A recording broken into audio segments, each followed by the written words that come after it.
High guys, good morning, welcome back to my channel, welcome to another day of love life and more. আশা করি তোমরা সবাই খুব ভালো আছো। তো আমি আজকে একটু তাড়াতাড়ি উঠেছি, কারণ কি বলো তো, আমার যে সাধের ভিডিওটা আছে না, এখনো এডিট করা হয়নি। তো ওটা আজকে এডিট করতে বসবো, কারণ ইচ্ছাটা আছে আজকের মধ্যে দিয়ে দেওয়ার। আজকের দিনটা একটুখানি ব্যস্ত থাকবো, ওই জন্য সকাল সকাল উঠে ভাবলাম এডিট করে দিই, কারণ এরপরে আর সময় হবে না। তো এখন একটু আস্তে কথা বলছি, কারণ এই ঘরে দুজনেই মানে সবাই এখন ঘুমাচ্ছে। তো আমার যদি এডিটিং না থাকতো আমি নিজেও ঘুমাতাম, সত্যি কথা বলতে। বাট এডিটিং আছে না, ওই জন্য আর কি উঠে গেলাম। তো চলো, লেটস স্টার্ট দিস ডে। আশা করি তোমাদের ব্লগটা দেখতে ভালো লাগবে। তো আমার তো সকালবেলা একটা থাইরয়েডের ওষুধ থাকে, সেটা খাওয়ার পর তারপরে আমি আমার ব্রেকফাস্টটা খাই। আর না, আমার না খুব অ্যাসিডিটি হচ্ছে, জানো তো। ওই জন্য আমাকে ডাক্তার বলেছে যে প্যান্ডি খেতে, 15 দিন ধরে প্যান্ডি খেতে। আমি তাও খেয়েছি, বাট তাও শুধরাইনি।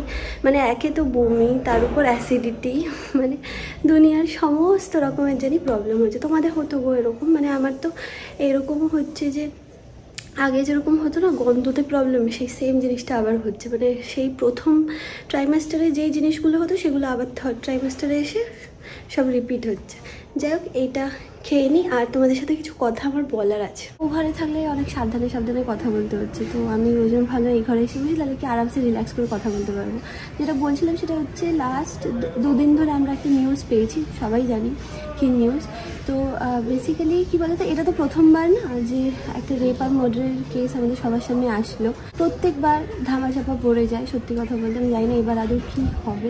রেপিস্ট দেখো একদিনে তৈরি হয় না, মায়ের পেট থেকে আর রেপিস্ট তৈরি হয়ে বেরোয় না। ছোটোবেলা থেকেই মানুষ যেই শিক্ষায় শিক্ষিত হয়, সেই শিক্ষাটা না আমার মনে হয় খুব গুরুত্বপূর্ণ। আমরা সাকসেসফুল তাদেরকে বলি যারা হচ্ছে বিশাল হাইফাই জায়গায় পোস্টেড, ডক্টরস, বড় বড় ইঞ্জিনিয়ার্স, দেন IITians, ভাবা ইসরোতে যারা আছে, they are like really well established and successful in life. মানুষ আদৌ কীরকম তৈরি হলো সেটা নিয়ে উই আর নট কনসার্ন। একটা 16-17 বছরের ছেলেমেয়েকে কিন্তু তুমি কিছু শেখাতে পারবে না। শেখানো যেটা আছে সেটা একদম ছোটোবেলা থেকে। আমি যেটা আমার দিদিভাইকে দেখেছি, মানে রাইট ফ্রম দ্য বিগিনিং না, ভ্যালিউ এডুকেশনটাকে ও খুব ইম্পর্টেন্স দিচ্ছে। মরাল ভ্যালিউজের ওপর কোনো curriculum, BEd West Bengal, CBSE, ICSE কেউ কিন্তু জোর দেয় না। সেটা হচ্ছে গ্রেড এডুকেশনের মধ্যে ফেলে দিয়েছে। এবার এর জন্য তোমার ফার্স্ট, সেকেন্ড, থার্ড হওয়ার কিন্তু দরকার নেই। সেক্স এডুকেশন কিন্তু ভীষণ ইম্পর্টেন্ট। তোমার কিউরিয়াসিটি ততক্ষণ অবধি থাকবে যতক্ষণ তুমি জিনিসটাকে লুকিয়ে রাখছো। মানে আমার এখনও মনে আছে, মানে why is like biology, reproductive system এত বেশি কেন, মানে কি বলবো, সবাই একটুখানি লজ্জা, মানে মেয়েরা লজ্জা পায়, ছেলেরা আবার এক্সাইটেড হয়। মানে সেই রিপ্রোডাক্টিভ সিস্টেম যখন পড়ানো হয় তখন সবার চোখ মুখের এক্সপ্রেশন অন্য হয়ে যায়। পেরেন্টসদেরকে না এটার ব্যাপারে আই থিঙ্ক খোলাখুলি কথা বলা উচিত, যাতে করে বাচ্চাদের কিউরিয়াসিটি যেটা আছে সেটা মানে যেন এটা বলা হয় যে it is like absolutely normal. আমি এটা যখন নিজের ব্লগে আগেও বলেছিলাম, তখন লট of people have judged me যে কেন আমি এইসব ধরনের কথাবার্তা বলছি। অনেকের বাচ্চারাও এই ব্লগ দেখে। পুরো খোলাখুলিভাবে যখন তুমি বলে দেবে না, তো তখন ওদের মধ্যে এই ব্যাপারটা is like becomes very normal. আমরা ছেলেদেরকে শেখাই যে মেয়েদের মতো কিন্তু একদম কাঁদবে না, বাট আমরা কোনোদিন এটা শেখাই না যে মেয়েদেরকে কখনো কাঁদাবে না, কাউকে কোনো কষ্ট দেবে না। মেয়েদেরকে সবসময় আমরা ইনস্ট্রাকশন দিয়ে যাই যে রাত্রিবেলা বাড়ির বাইরে বেরোনো যাবে না। এবার দেখো, যাদের জব, মানে নেচার অফ জবই এটা, তারা কি করবে? চাকরি ছেড়ে দেবে, বাড়িতে বসে থাকবে। আই এম নট জেনারেলাইজিং, সবাই কিন্তু এরকম না, but there are a lot of people যাদের থট প্রসেস এরকম। তো তাহলে তো তাদেরকে চেন দিয়ে বেঁধে রাখতে হবে বাড়িতে, তাই না বলো? কারণ তাহলে মানে মেয়েরা তো সবসময় ভয়ে ভয়ে থাকবে না। আজকে এই একটা কেস হলো, আমি জানি না আদৌ justice will be served or not. যদি আমি মানে একদম পজিটিভ জিনিসটাও যদি আমি ধরে রাখি যে হ্যাঁ জাস্টিস পাবে, but what next? Who will be raped, who will be murder next? কোন মেয়ে? আমাদের বাড়ির মেয়ে হতে পারে, তোমাদের বাড়ির মেয়ে হতে পারে। তো এটা নিয়ে আমাদেরকে ডিপলি ভাবতে হবে। ইটস নট যে এইখানে আমরা করলাম আর ব্যাপারটা ইতি হয়ে গেল, তা কিন্তু নয়। এই এডুকেশনটা আমাদের নিজেদের বাড়ি থেকে শুরু করতে হবে। যেরকম আমরা মেয়েদেরকে বোঝাই, সেরকম ছেলেদেরকেও বোঝাতে হবে। এইভাবে কখনো কোনো জিনিস আটকানো যাবে না। We need to teach our son, our daughter, যাতে করে নেক্সট জেনারেশনের জন্য একটা ভালো একটা পরিবেশ আমরা ক্রিয়েট করতে পারি, যাতে করে ওরা সুস্থভাবে বাঁচতে পারে। বিশেষ করো তোমাদের নিজেদের আশেপাশে এরকম অনেক ধরনের বিকৃত মানসিকতার লোকজনদের তোমরা দেখতে পাবে। ইভেন এই কেসটা বলো, তুমি কারোর সাথে XYZ যে কোনো র্যান্ডম মানুষের সাথে ডিসকাস করো, কিছুজন বলবে যে না, যেটা হয়েছে সেটা খারাপ হয়েছে। কিছুজন কিন্তু এরকমও আছে যারা বলবে মেয়েটার কি দরকার ছিল অত রাত্রিবেলা সেমিনার হলে গিয়ে ঘুমানো, এরকম কিন্তু অনেকে আছে যারা বলবে। এরকম ধরনের মেন্টালিটি তুমি কজনের চেঞ্জ করবে বলো? এরকম অনেকে আছে, কজনের চেঞ্জ করবে? আর তুমি এখন চাইলেও তারা চেঞ্জ হবে না, কারণ তাদের ছোটোবেলা থেকে থট প্রসেসটাই এটা ছিল। আরও একটা সবথেকে ইম্পর্টেন্ট জিনিস, আমি কিছু সংখ্যক ছেলেদের মধ্যে যেরকম দেখেছি প্রচণ্ড বেশি মেল ইগো আছে। অ্যাকসেপ্টেন্স অফ রিজেকশন, এটা কিন্তু তারা কিছুতেই মেনে নিতে পারে না। আমার কথায় সে রেসপন্ড করেনি, it was not a positive response, it was a negative response, এই জিনিসটা কিন্তু অ্যাকসেপ্ট করতে পারে না।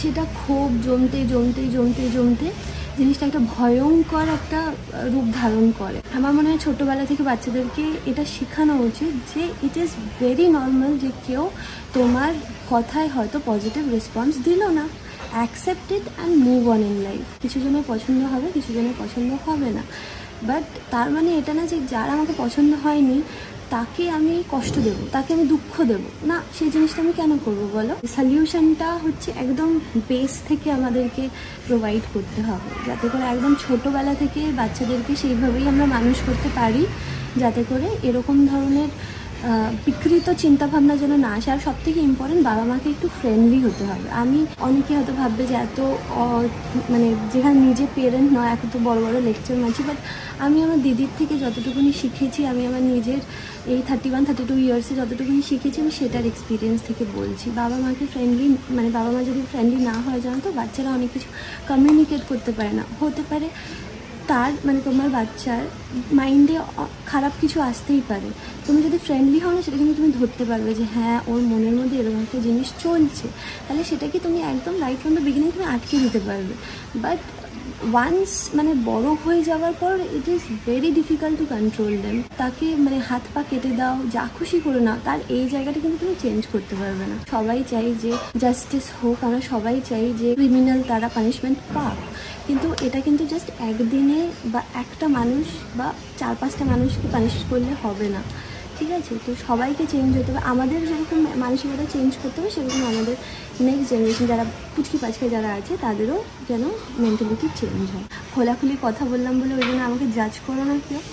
হ্যাঁ ব্যাস এটাই বলার ছিল। আমার খাবার জমে যাচ্ছে, চলো এবার খেয়ে নিই। হ্যাঁ, তারপর আমি আমার এডিটিংয়ে বসবো। তো আজকে হচ্ছে আমরা মা বাড়ি যাবো, মানে সৌভিকের মা বাড়ি যাবো, কারণ কি মামা আর মাম্মিমার অ্যানিভার্সারি আছে 15th অগস্ট, আর নিম্মির মানে মামাতো বোনের বার্থডে হচ্ছে 6th অগস্ট, মানে মায়ের জন্মদিনের দিন। হ্যাঁ, তো দুটো একসঙ্গে সেলিব্রেশন হবে, বহুত মজা হবে। সাথে যারা যারা এসেছিল সবাই আজকেও থাকবে। এখন সবার আগে যাবো হচ্ছে গিফট কিনতে। তো আমি, সৌভিক, মা, দিদি ভাই, বিহান সবাই মিলে এখন বেরোবো। তো চলে যাওয়া যায়। হাতিটা খুলে দাও বাবা, হাতিটা খুলে দাও, থাকবে, দেখতে পাবে না তো কিছু। আরে মা দেখেই আসছি। ওই দেখো ওই দেখো, সারা রাস্তায় দেখো নোংরাতে থাকবে, মা খালি বলে দেখে দেখ। দেখো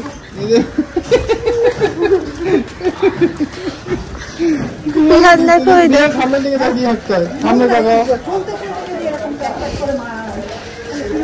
জুতোগুলো তো বেরিয়েছে। হ্যাঁ, জুতোতে দেখি নোংরা লাগতে পারবে না। তো আমরা আসলাম এই দোকানটাতে, রাধা গোবিন্দ বাসনালয়। এখান থেকে মা কিনবে হচ্ছে পিতলের ঠাকুর। মামি আর নিম্মি দুজনেই যেহেতু গান করে, ওই জন্য মার খুব ইচ্ছে ছিল যে ওদেরকে লক্ষ্মী আর সরস্বতী দেবে। তো পিতলের ঠাকুর ওই জন্য আমরা দেখতে এসেছি এখানে। তো এখন মেইন কনফিউশন হচ্ছে কার মুখটা খুব সুন্দর সেই অনুযায়ী নিচ্ছে। দিদিভাই বলছে যে কয়েকটা যেরকম চোখ আঁকাটা অত সুন্দর নেই, ওই জন্য সেই অনুযায়ী সিলেক্ট করছে, যেটা মুখ সুন্দর হবে সেটা নিয়ে নেবে। আর আমরা দেখছি হচ্ছে এই তাওয়া, হ্যাঁ ফিউচারের একটা তাওয়া, কারণ এই জিনিসগুলো না খুব লাগে, বুঝলে তো।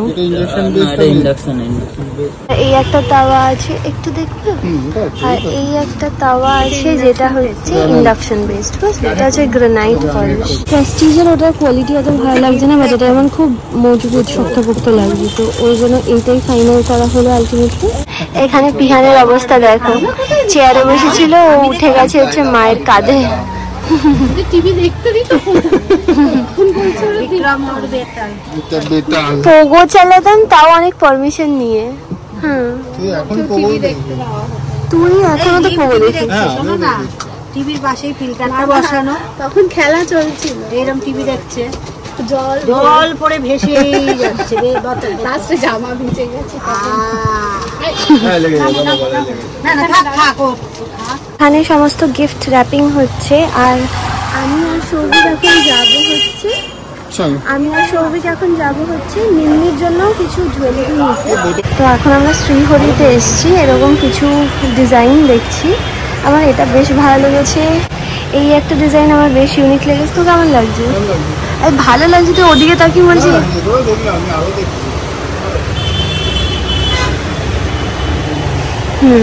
এই যে এইরকম এখানে অনেকগুলো সেট বের করে দিয়েছে, বাট সত্যি কথা বলতে আমার এটা বেশ ভালো লেগেছে। এখানে আরও কিছু স্লিক ডিজাইন বার করেছে। আমার নর্মালি এরকম ধরনের ডিজাইন খুব পছন্দ হয়, মানে আমার একটুখানি সরু হার হবে, একটা ছোটো কানের দুল হবে, এরকম ধরনের আমার খুব ভালো লাগে।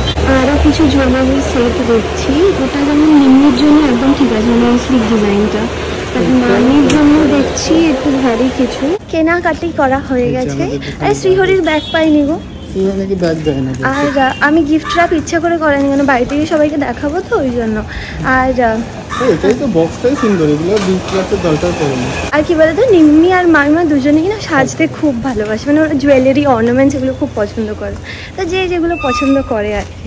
আর মা দিদিভাই আগে চলে গেছে, কারণ কি বলতো, মার না ওই আজকে আমাদের লাঞ্চে খিচুড়ি হবে আর হলো কি জানি মেটে, তো ওই জন্য রান্না করা যেহেতু বাকি আছে ওই জন্য মা আগে চলে গেছে। একটু বড় নিলে না, কানটা বড়, হ্যাঁ দুটো এক বড় হবে না,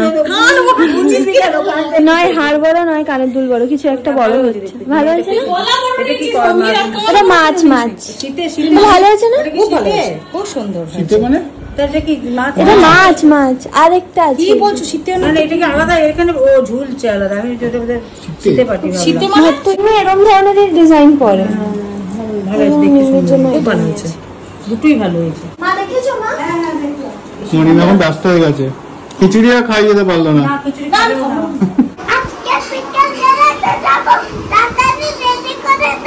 তাড়াতাড়ি রেডি করে দাও বলছে, তাড়াতাড়ি রেডি করে দাও।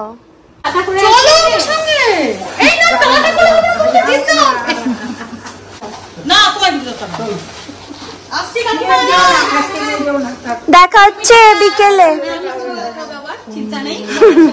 টাটা, সন্ধ্যাবেলা দেখা হবে।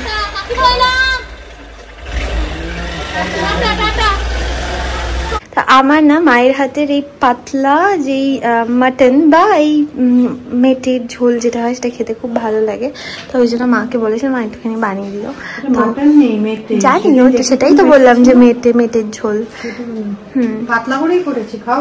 তোমাদের সবার হবে তো? সবার হবে, গরম গরম খাও। আমরা সবাই রেডি হয়ে গেছি। এই শাড়িটা তো দেখেছিলে যে প্রিয়াঙ্কা আমাকে সাথে দিয়েছিল, আর যেহেতু আমার হলুদ শাড়ি খুব ভালো লাগে ওই জন্য পরেও নিয়েছি। আর এটার সাথে অ্যাকচুয়ালি ব্লাউজটা ছিল, মানে বাকি আর শাড়িগুলোর সাথে না ব্লাউজ আর কিছু মানে ম্যাচ করবে না, তো এটারও নিজস্ব ব্লাউজ পিস আছে, ওটা আমি পরে বানিয়ে নেবো। আর তার সঙ্গে এই চুড়িগুলো সে মনে আছে রাজস্থানে দিদিভাইরা গেছিল, ওখান থেকে কি বলে জানি দিদিভাই এগুলোকে? লাখের চুড়ি, লাখের চুড়ি। আর এইটা তো ওই সাদে যেটা মা দিদিভাই দিয়েছে, আর সঙ্গে মায়ের কান পাশা পরে নিয়েছি, আমার পাশা পরতে খুব ভালো লাগে। আর দিদিভাই এখানে রেডি হয়েছে, দিদিভাই বলেছে আজকে ও শাড়ি পরতে পারবে না, হাঁপিয়ে গেছে। আর মাও রেডি হয়ে গেছে, মারও চুড়িদার পরার কথা ছিল, বাট মাকে বললাম মা একটু শাড়ি পরো, তো মাও পরে নিয়েছে। আর ওখানে মামনিও রেডি হয়ে বসে আছে। এখানে যেহেতু দিদিভাইরা চলে যাবে ওই জন্য সমস্ত লাগেজও প্যাক করে নিয়েছে।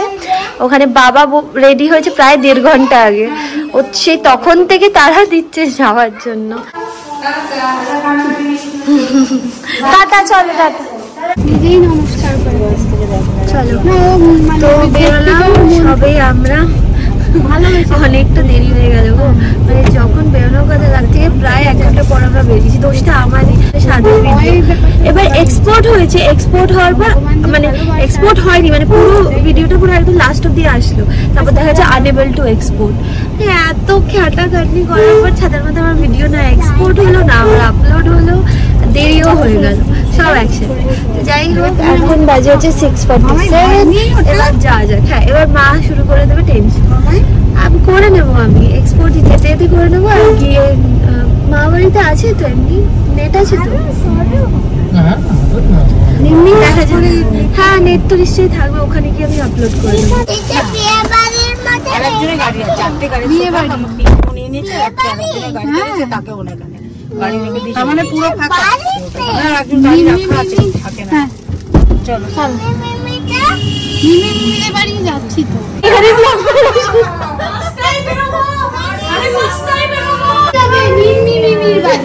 মিমি সকাল থেকে বলছে কখন মিমি বাড়ি যাবে।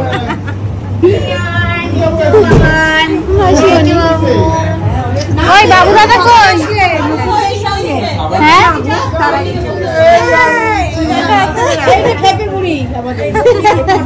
ও তোমার কি গন্ধ বেরোচ্ছে গো? তোমার গন্ধ না খাওয়ার গন্ধ।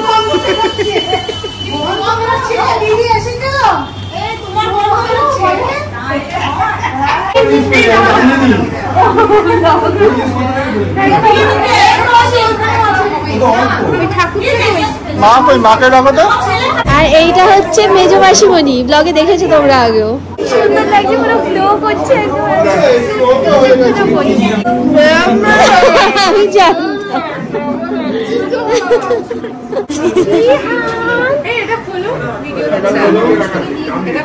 হ্যালো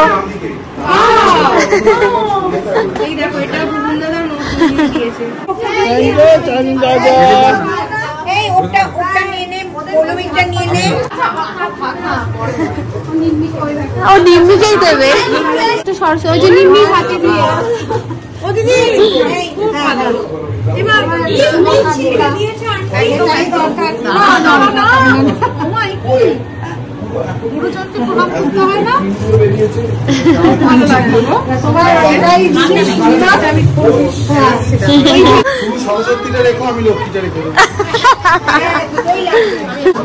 ওরে বাবা রে বাবা রে,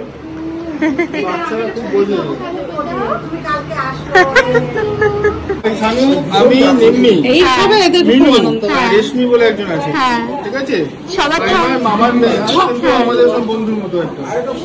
সবাই একসঙ্গে ছোটবেলায় আসতাম, মাইমা একটা বড় থালার মধ্যে ভাত মাখতো, ভাত আলু সেদ্ধ ঘি দিয়ে মেখে ডিম সিদ্ধ দিয়ে সবাই একসাথে লাইন করে গোল করে বসতাম। একবার আগেকার দিনে হতো, হ্যাঁ আগেকার দিনে সেগুলো তুমি চালু করেছিলে। আর তখন আমাদের স্কুল মানে ছুটির পরে স্কুল চলছে, মানে পরীক্ষা হতো কমপ্লিট, আমরা সবাই নতুন বিয়ের পরে আমি যখন রান্নাঘরে রান্না করতাম, আর ওই স্ল্যাব মানে এটার উপর শানু মানে শানু মানে হচ্ছে ওই যে শানু মাসির ছেলে, ওকে কোলে করে নিয়ে আর ওই এটার উপর স্ল্যাবটার উপর বসিয়ে দিতাম।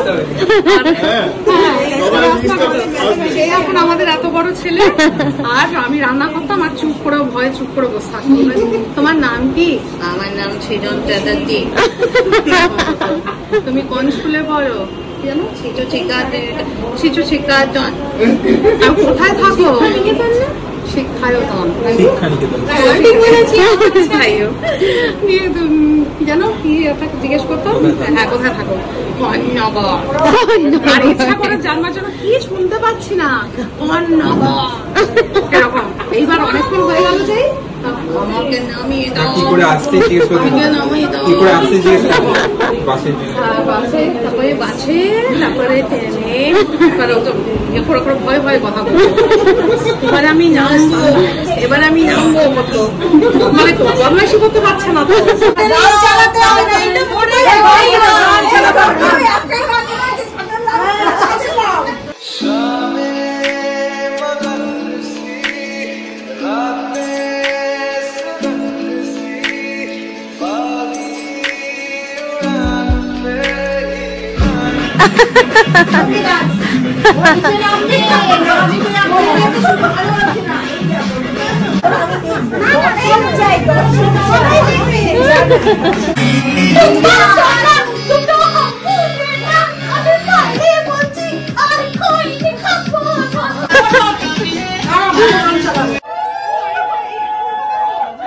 এখানে এখন মামা আর মামির মালা বদল হবে।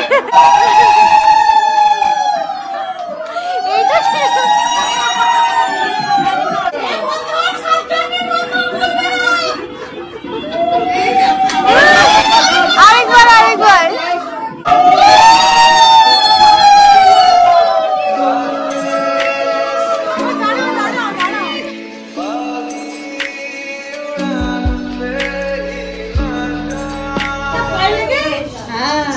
তো সৌভিক মামা আর মামিমার জন্য একটা কেক অর্ডার দিয়েছিল মামা মিয়া থেকে। তো ওইটা এই সবে ডেলিভারি দিয়ে গেল। অলরেডি এখন 11টা বাজে, কোথাও ঘড়ি তো পাচ্ছি না, 11টা বাজে আসলে। এটা হচ্ছে আমার মানে মাম্মা মিয়া থেকে one of my favourite cake.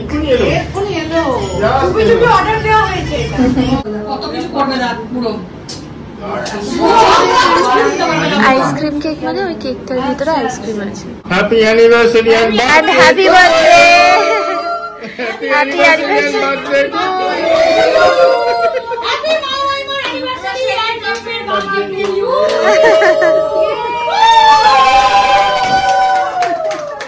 সাথে সাথে বলে যায় এটা।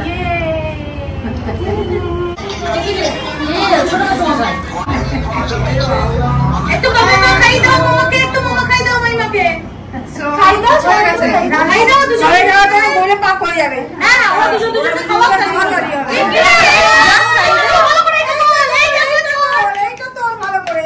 এই যে কি করলি? পর্ব আমাদের অলমোস্ট শেষের দিকে। এখানে নিম্মি বসে খাচ্ছে, মাংসের হাড় চিবাচ্ছে কাট কাট করে, আর এখানে মৌসুমি হাড়ের নাল্লি নিহারি করছে। সমস্ত যা যা চর্বি আছে সব একদম, চর্বি খেতে খুব ভালো লাগে। পেটে চর্বি হবে ফালতু। শোন, আমার এমনি আমি যা খেতে পাচ্ছি আমার কোনো একদম দিয়ে আমার মোটা হওয়ার, মোটা হবি না, পেটে চর্বিটা জমে যেতে পারে, তখন এক্সারসাইজ করে নেব, কিছু তো খাই অন্তত। একদম একদম পাঠিয়ে দেবো।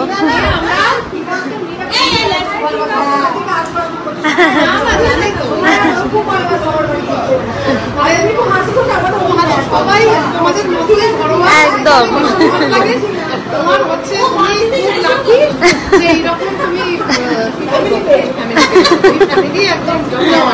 ফুচকে তো দেখতে যাবে, তুমি তো যাবে আমি জানি, আমি জানি তো তুমি বাচ্চা খুব ভালোবাসো। মামা টাটা, ঘুরে এসো মামা, পরে কথা হবে। বাই করে, বাই করে, বাই বাই, বাই বাই।